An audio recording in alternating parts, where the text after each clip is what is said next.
The views, thoughts, and opinions expressed during this or any broadcast belong solely to our guests or our hosts. These broadcasts do not represent or reflect the views of their employers, sponsors, or affiliated organizations. Welcome to the Flipboard EDU podcast with your host, William Jeffrey, where we collaborate, communicate, and educate with the greatest educators in the world on Flipboard. Let's start the show.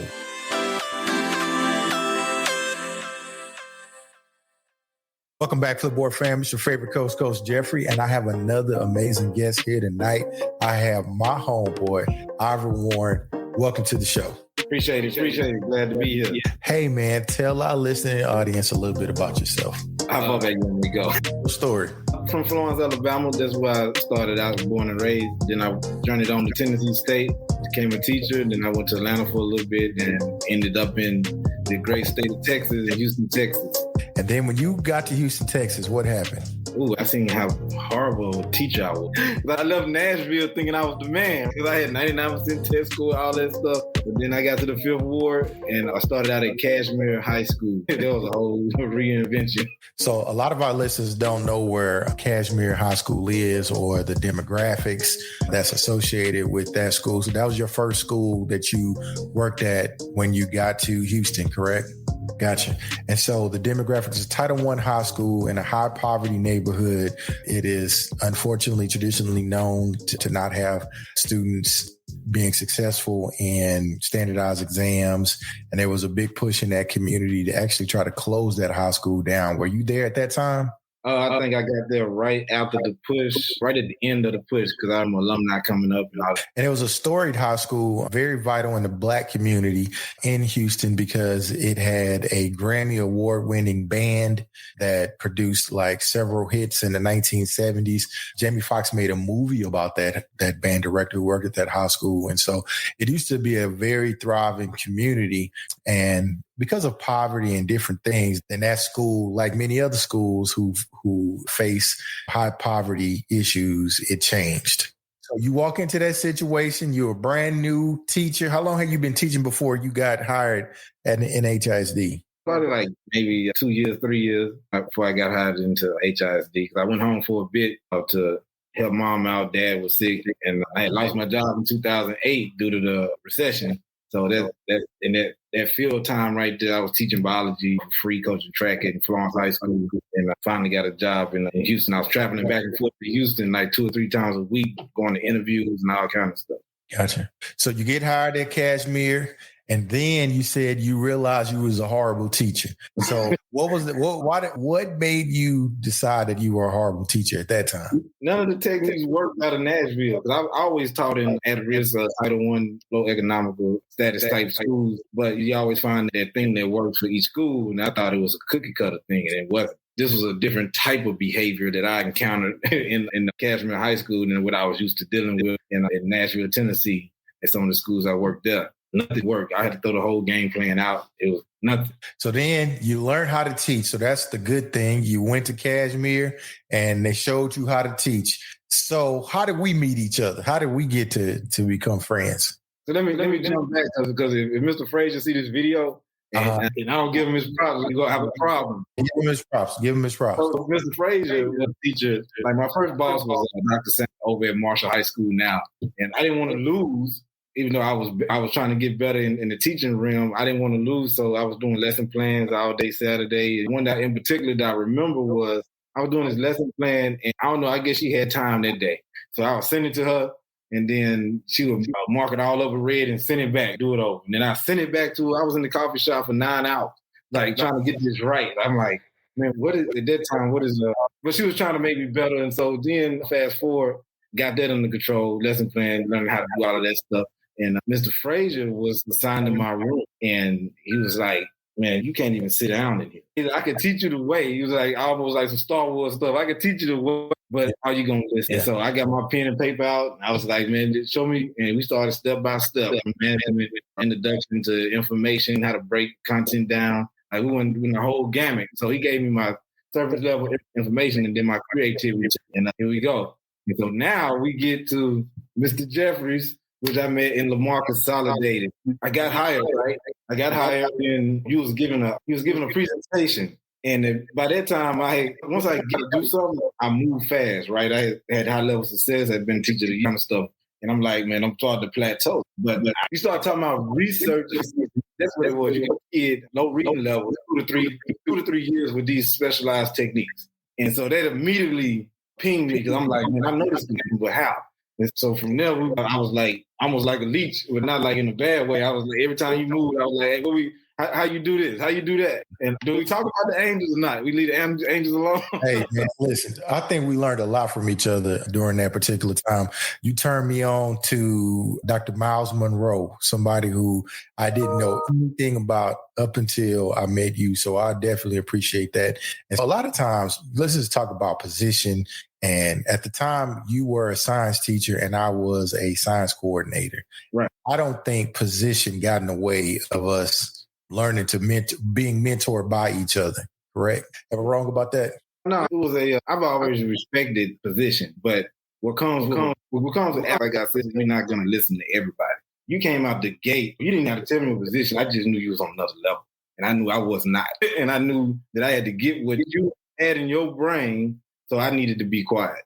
And so then at that point, there's some things that I was doing that I didn't even know I was doing, but you was putting the science behind it. You was like, you're doing this, but try this. So we never even talked about position, really. You know what I'm saying? It was phone call after phone call. Hey, can you come through, man? Come through the room. I'm trying something new. What do you think? Can you give me some feedback? And all of that. It started off in a high-level mentor coaching state, and then it progressed from there. It did. And I got to tell you that a lot of where I am today, I owe some of that to you because me and you have had like different talks about just different processes. And so one of the processes that me and you have had talks about was your book.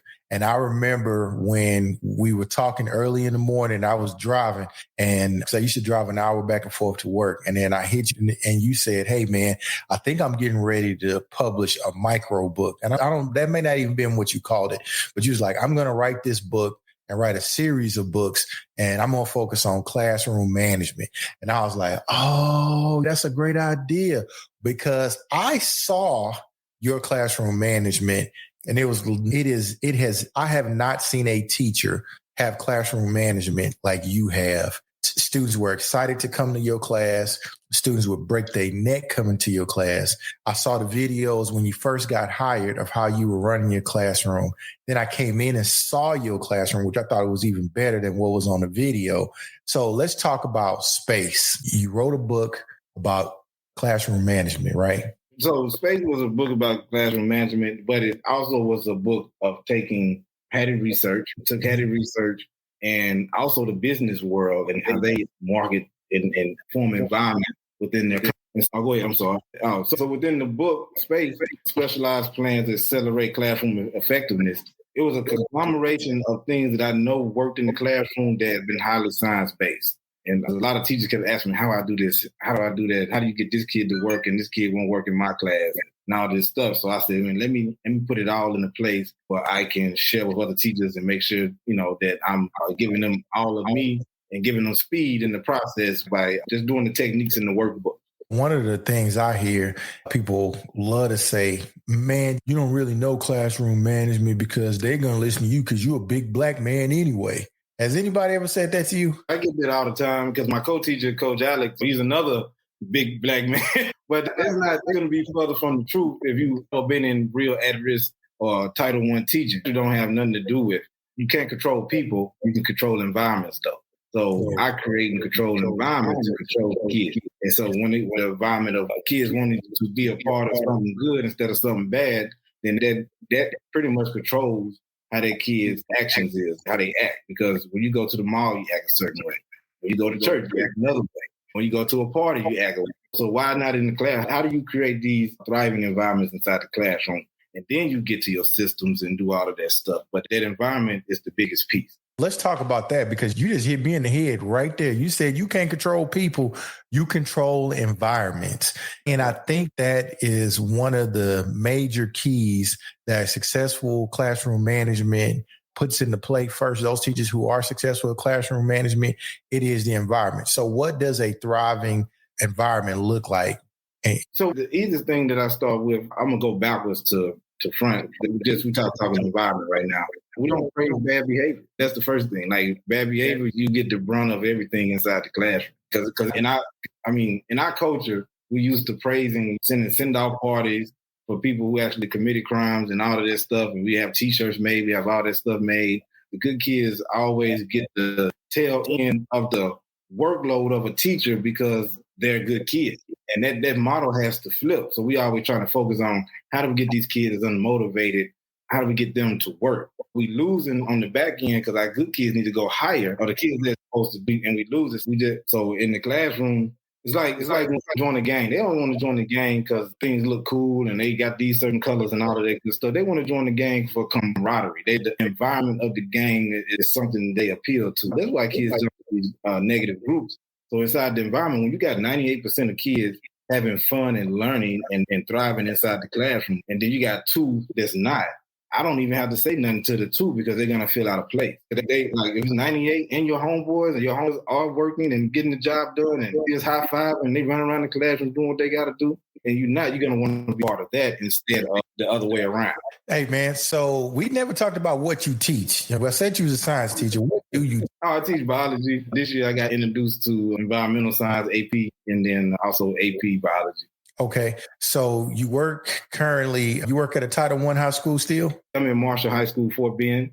Go Buffs. So you work at a Title I high school and you teach freshmen or sophomores biology? Freshmen. Because most of my classes are biology, so we freshmen. So anybody teaching freshmen post-pandemic, you mean to tell me that you come in your classroom and you got these freshmen, post-pandemic freshmen? Let me just be very specific. A lot of people don't know what that is. Hey, let me tell you.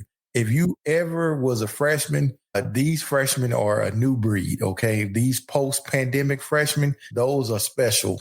Those are a special group.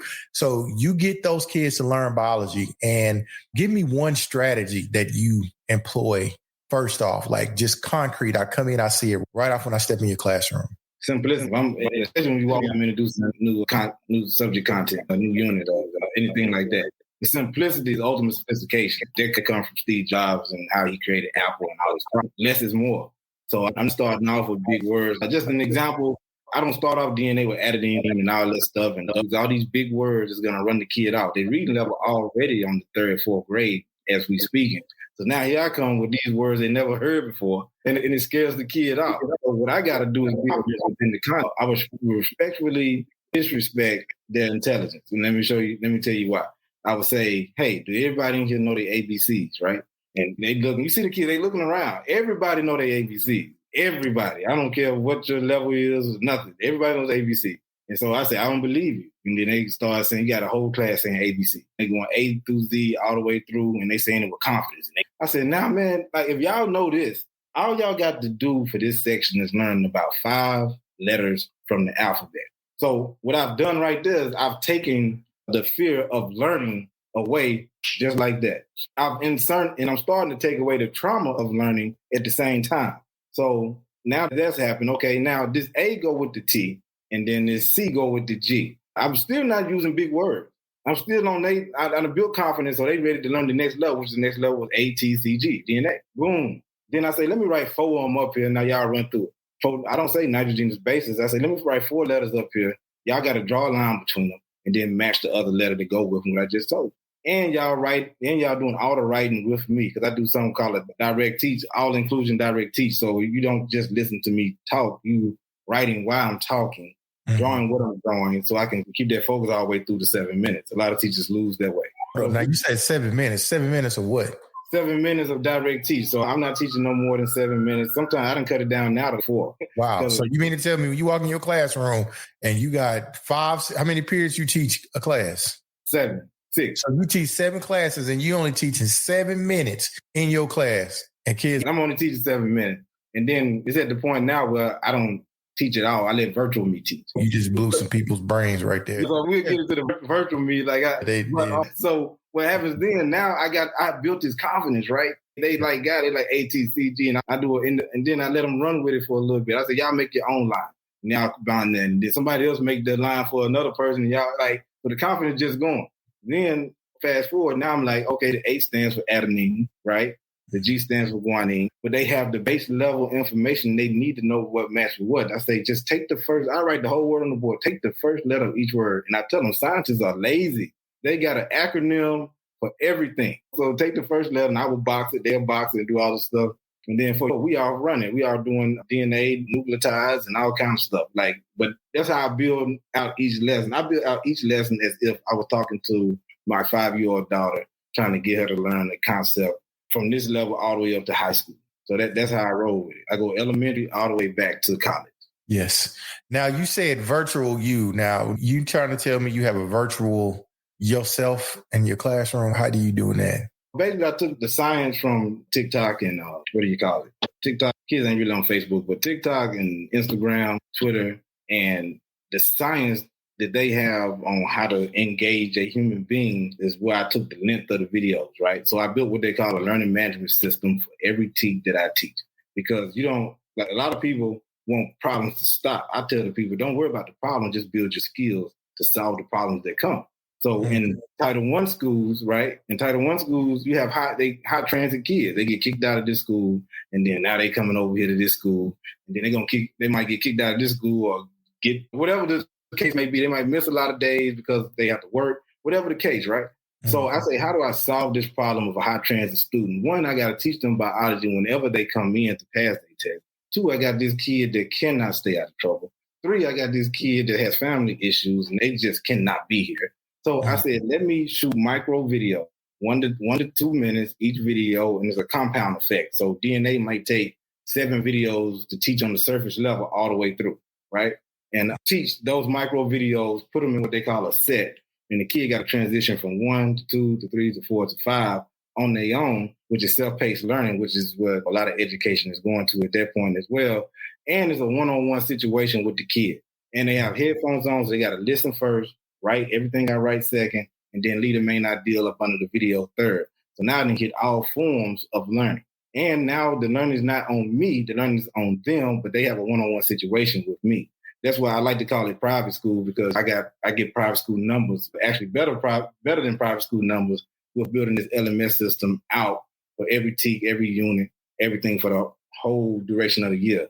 So now what did that do for me as a teacher? So now, like I told you, I don't even do the 4-minute, 5-minute teaching so much anymore, because when they come in, I do the engage or whatever, and then I say, hey, let's go to Buff LMS. Let's get this surface level information in you. Just get these notes down and flow. Then I come back and do a teach, because now I can teach at a higher level, because they understand I just flipped the classroom inside the classroom. So now they understand what I'm saying when I start these words off at a high level, because they've been in a one-to-one situation. And I done took off cell phones. Hey, I think this might be a new title, Flipping the Classroom Inside the Classroom. That's I don't know if anybody is breaking it down like that. So you got your book, Spaces, and what does SPACE stand for again? Specialized Plans Accelerate Classroom Effectiveness. Okay. And you have some other accolades that's going towards your name. Teacher of the Year. The book just got picked up by U of H and they curriculum. And it's one of the classes in their curriculum, but then most of the accolades. We got rid of, I formed a company with another lady named Jay Johnson with Expand EDU, which is going to focus on Title I schools and try to bridge that gap of what's missing in the college educational system to get teachers prepared for the classroom. Now, I was doing a guest lecture for U of H, and I could see that what they was missing. And what they're missing is space, because you get pedagogy in college, but then you get the real world over here. And you're going to go in with a system on how to be a rock star teacher with having your systems in place. A lot of teachers just lose because they're missing systems. Hey, that's deep. That's deep. So you've always worked in the pre-service teacher academy. You worked also with, what was the other program you was working with, like maybe 2 summers ago? Oh, TQRP, Teacher Quality and Retention Through Marshall Program, which was a beautiful program. They brought heavy hitter teachers from all over the U.S., and then they brought in all HBCU students from all over the U.S., and we had these micro shops. And every teacher that comes out of that type of training, and they, like, when I look on Facebook, now they got a master's, now they got a principal job, now they teacher of the year, there's always something. And I like to think I played a small part in the development of all these great teachers across the U.S., right, within this program. And then actually, remember, we had you come on live in the big room talk about some things. So that they love that when you came on and you dropped some gems on them. I was only there with you, player. You know what I'm talking about? So that's how I was able to get that opportunity. Man, we have a lot of information. Where can our listening audience find you at? They can find me on social media, Instagram, Space Teaching, @Space Teaching. And then the website is www.spaceteaching.com. So those are the main two platforms that I have right now. Yes, sir. Yes, sir. Ivra Warren. And Ivra, also too, just if you can give a shout out to just any one of your colleagues, who would you want to shout out right now? You talking about at the big MHS? Man, that's hard. That's hard, man, because my administrative staff, it's something when you can go into school and know that you can make a mistake and you don't get penalized for it. Each one of my administrative staff brings some extra to the way I teach. Dr. Sanders, I know exactly how she works and needs things done. And she always has an intuitive, if that's a word, I don't know if I said that word right, about what to do next if I get stuck. And then I got Miss Lyons Irvin, and she keeps my political game straight. She's like, don't put that in the just do this. And then Miss Cheryl Johnson, that's my direct appraiser. She set me a whole new set of goals because she recognized not being, full of myself, but she recognized I needed a new set of goals because the ones that she has to guide me by, we already hitting those. So she went and gave me new sets. Jay Johnson, man, great. Then Calhoun, man, just talk about the calmness and how he presents himself through the admin level. And then just all my coworkers, Coach Alex, me and him can plan so fast because he'll look at me and then I recognize his talents. His talents is ad-libbing, right? So I'll be teaching, but I be thinking I break it down some. But then he come from his special education background. He got a whole nother, he might say cars in the garage or apples and trees. And I'm like, you know what I'm saying? But he talking about the same thing I'm talking about. And the kids like, oh, I got it now. So his ad-lib game is crazy. But man, Miss Walker, man, everybody I don't have nothing bad to say about nobody. And you know my role, some of the things I've had to do and protect myself and all of that stuff. Hey, when you are a trailblazer, sometimes that trail that you blaze and nobody out there with you, you got to stick your head out. I'm just so proud of you. Hey, just seeing your growth, and you're always a motivating factor. Love talking to you, man, because you're always doing something worthwhile. Thank you for coming on the show, and hey, I wish you the best. I mean, likewise, we're going to stay in touch and keep these good ideas going, because y'all know I call him trying to up one him.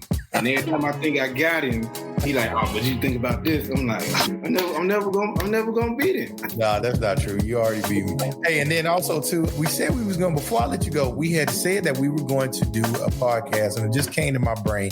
So what I want to do is I want to get your ideas on maybe doing a live session where we go through classroom management and we take calls from teachers and we broadcast it and we see what kind of problems can we help teachers solve on Brainstorm Live on air.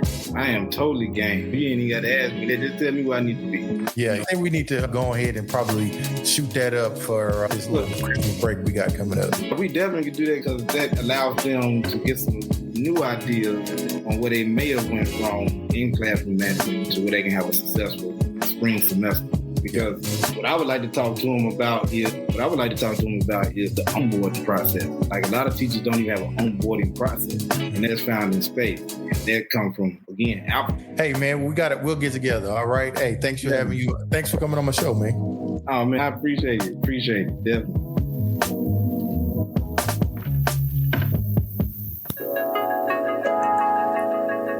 In 2023, the education landscape will have unprecedented innovation and creativity.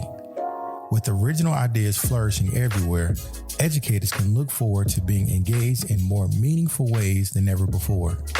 Thanks to authentic approaches that provide just the right dose of individuality and imagination.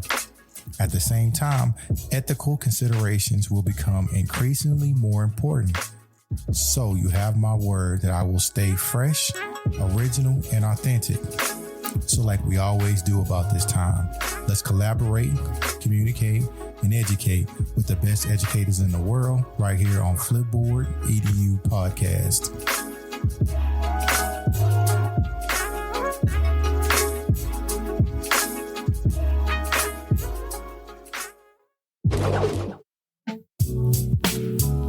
Flipboard fam, thanks for sticking with me on this episode. I want to thank Ivra Warren for speaking with us about classroom management and his ideas from his book, Space, Specialized Plans to Accelerate Classroom Effectiveness, which is available on Amazon. And I advise you to go ahead and purchase that book. That's really great for learning about classroom management. I also want to give a special shout out to Crystal Vanderboom and Aileen Laylor for their edits on the Flipboard Educators blog.